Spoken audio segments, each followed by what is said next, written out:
So, hai, selamat pagi. Nemenin kamu yang habis olahraga sambil sarapan mungkin dan nyemil-nyemil dikit atau bahkan sambil ngopi pagi. Kita akan bahas lagi di podcast pagi ini bareng gue Bro WP. Dan gue Dusli. Kita mau ngobrolin apa nih, Bro? Dan hari ini kita akan ngobrolin beberapa hal yang sepertinya cukup menarik karena perusahaan basically banyak yang nyampein angka-angka, tapi on top of that, di luar angka itu sebenarnya banyak story yang dibikin sama perusahaan. Dan perusahaan ini jago banget bikin story atau bikin cerita gitu ya. Bukan cerita yang lebay kayak iklan-iklan itu, tapi cerita bagaimana untuk mengconvince investornya, meyakinkan pelanggannya dan juga karyawan-karyawannya, termasuk mungkin juga ke regulator gitu ya. Bagaimana perusahaan ini punya story-story yang menarik sehingga mereka sama stakeholdersnya menjadi tertarik sama perusahaan itu. Dan yang menarik adalah di balik semua itu sebenarnya ada teorinya, Bro, ya. Yang teori klasik yang jarang dibahas di mungkin di berbagai macam strategi gitu ya. Tapi ini dilakukan oleh banyak perusahaan, namanya signaling theory. Dan hari ini kita akan bahas itu, Bro Nusli. Iya. Kalau kita lihat ya, storytelling perusahaan mau lewat iklan gitu kan, mau lewat berbagai macam platform lah, atau mau cerita di investment report, atau mungkin laporan keuangan gitu kan. Kadang-kadang laporan keuangan di depannya pasti cerita macam-macam ya, bagaimana mereka berprogres dan sebagainya. Nah ini sebenarnya signaling theory ini kan sebenarnya cerita teori-teori yang cukup klasik ya, udah cukup lama, cuman mungkin perlu penyesuaian lah, adjustment gitu. Nah itu bagaimana sih mungkin teman-teman di sini yang mendengar podcast itu pengen tahu sebenarnya signaling theory itu seperti apa sih? Ya, jadi singkatnya gini, Bro, ini kan salah satu finance teori juga ya, gitu, bahwa signaling theory itu muncul karena adanya asimetri informasi gitu ya, informasi yang tidak berimbang atau tidak balance. Jadi perusahaan itu juga butuh lebih banyak soal dirinya dibanding dari orang luar gitu kan, untuk pelanggan, untuk investor, bahkan untuk regulator, untuk komunitas-komunitas. Jadi biar makin dipercaya, maka perusahaan harus ngirim sinyal nih yang bisa dibaca ke publik. Juga cuma ngasih angka-angka financial reportnya aja ke perusahaan. Nanti kita kasih contohnya seperti apa. Iya. Kalau kita bicara tentang sinyal, itu kan caranya macam-macam gitu ya, kalau aku nangkap ya. Nah yang paling klasik mungkin ketika perusahaan publish laporan keuangan yang audited gitu ya. Maka itu memberikan sinyal transparansi ke publik, ke investor gitu kan. Atau CEO-nya atau direktur utamanya dia buka sesi open QA gitu, Q&A, tanya jawab di town hall. Nah itu maka akan menunjukkan sinyal kepercayaan diri. Oh kita progresnya bagus, Q1, Q2, Q3, Q4, atau malah yang sekarang terjadi ketika ada mau ada town hall yang terasa gitu ketika Tech Winter saat ini ya, yang terasa di karyawan adalah apalagi nih yang kena layoff nih. Nah kan sinyal-sinyal itu bisa mix gitu ya. Nah, bahkan kalau kita bicara tentang investasi di R&D juga ada sinyal bahwa ini perusahaan itu untuk short term growth atau growth yang jangka panjang. Nah ini juga bisa ketika R&D-nya cuman sampai MVP aja gitu produknya. Ketika nggak dirilis ke publik, ketika maksudnya dirilis ke publik kemudian tidak diterima pasar dengan baik, maka mereka akan ada adjustment dan sebagainya. Masih coba-coba, itu sinyalnya. Kemudian ada yang ini kita pengen menancapkan persepsi publik terhadap produk mereka gitu, produknya perusahaan tersebut jadi langkah panjang. Contoh kayak misalnya kayak dulu ada Gojek dan sebagainya, pokoknya mereka bakar duit dulu gitu misalnya, biar mengakuisisi user, maka projectionnya itu tidak bisa cuma setahun, 2 tahun, 3 tahun gitu ya. Bahkan sekarang setelah hampir 10 tahun lebih kayaknya ya, itu running pun juga masih dengan metode yang kurang lebih serupa. Nah itu gimana terus, Bro? Ya, exactly. Karena sinyal itu kan kalau di organisasi ini kayak bahasa-bahasa yang non-verbal. Kadang-kadang juga seperti itu. Nggak cuma harus diucapkan gitu. Tapi kuat banget message-nya kan, itu juga bisa dibungkus dalam sebuah culture engagement yang ada di perusahaan itu gitu ya. Sekarang coba kita bayangin ya, kalau semua sinyal itu kita rangkai jadi satu narasi yang besar dalam istilah mungkin corporate story gitu ya. Misal contoh gini, kita bikin yang perusahaan misalkan bikin ESG report gitu kan, itu kan sebuah sinyal yang sebagai bentuk tanggung jawab sosial yang kita publish gitu ya. ESG report bahwa perusahaan juga punya concern terhadap ESG, isu-isu ESG gitu ya, itu kan sinyal. Betul. Sinyal yang kita berikan kepada komunitas, kepada pemerintah gitu ya, kepada customer kita bahwa kita punya rasa tanggung jawab sosial terhadap itu. Terus kemudian R&D budget kita naik gitu, misalnya seperti itu ya. Misalkan lu lihatlah beberapa perusahaan-perusahaan teknologi yang global, budget R&D-nya naik, kita mau lakukan inovasi ini. Itu adalah sinyal inovasi yang diberikan kepada siapa?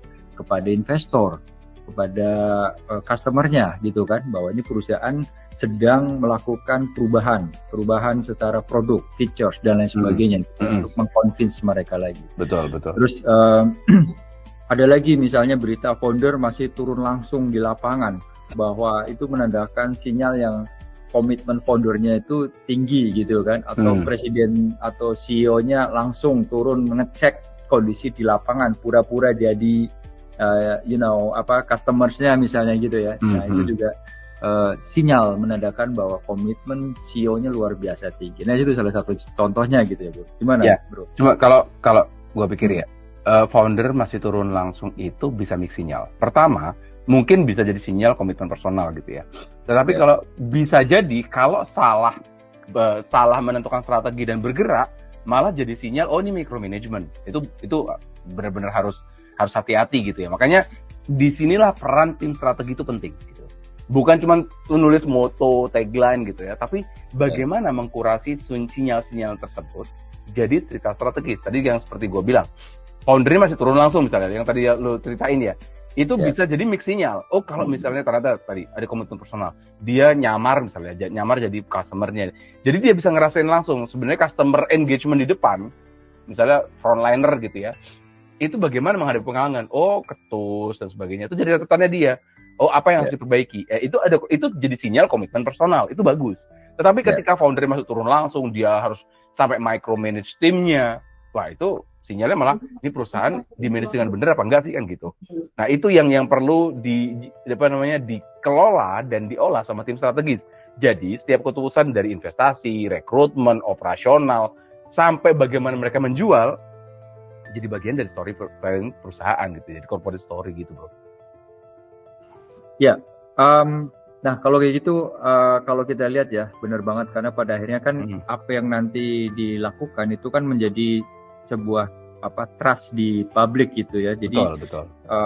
Kita akan dipercaya atau enggak, bukan apa yang kita bilang, tapi apa yang kita sinyalkan sebenarnya kan ke masyarakat, ke investor, ke customer gitu. Nah mungkin itu sih, Bro. Jadi dengan kondisi seperti ini, kalau kita melihat beberapa case tadi, signaling teori diimplementasikan ke dalam real world aplikasinya sehari-hari, apa yang menjadi strategic builder-nya, Bro? Nah, kalau kita mau membangun story perusahaan ya, atau storytelling, corporate storytelling ya, berbasis sinyalin teori, mungkin langkahnya begini, Bro. Nanti kita ini ya, brainstorming ya. Yang real dan actionable. Yang pertama itu kita harus mendefine dulu core sinyalnya apa. Kan sinyal utama yang mau dikirim itu apa? Apakah kita mau menunjukkan innovation, kita mau menunjukkan trust, kita mau menunjukkan sustainability perusahaan kita. Jangan banyak-banyak, ini core sinyal ya. Cukup 1-2 sinyal utama biar konsisten. Nah, berikutnya apa, Bro? Ya, kedua adalah kurang lebih kita harus bisa mentranslasikan ke dalam action sinyal-sinyal itu. Contoh misalnya kita mau melakukan inovasi gitu ya, kita kan memberikan sinyal inovasi, naikkan porsi budget R&D contohnya gitu. Kita sedang melakukan pilot project untuk ini, tampilkan itu di annual report-nya gitu kan. Nah, jadi itu menjadi sebuah story bahwa kita sedang dan akan melakukan ini dalam jangka waktu berapa lama, di tahun keberapa. Nah itu juga sinyal-sinyal yang kita translate ke action, lebih gitu sih, Bro. Ada lagi nggak? Nah, setelah menerjemahkan tadi ke action gitu ya, jangan lupa make it visible. harus kelihatan. Ya percuma kalau sinyalnya terus sinyalnya nggak kelihatan kan percuma juga ya. Pastikan sinyal tersebut terlihat publik, baik eksternal maupun internal, gitu kan. Kalau kita lihat tadi sinyal itu, jangan orang pikir bahwa sinyal itu hanya ke eksternal, ke investor, ke publik dan sebagainya, tapi juga sinyal ke dalam sehingga itu menguatkan gitu kan. Nah lewat apa? Lewat media, laporan, gitu kan? Baik dengan behaviornya, leadernya gitu kan. Nah sinyal yang nggak kelihatan ini nggak akan ada artinya, meaningless gitu bro. Next apa ya bro?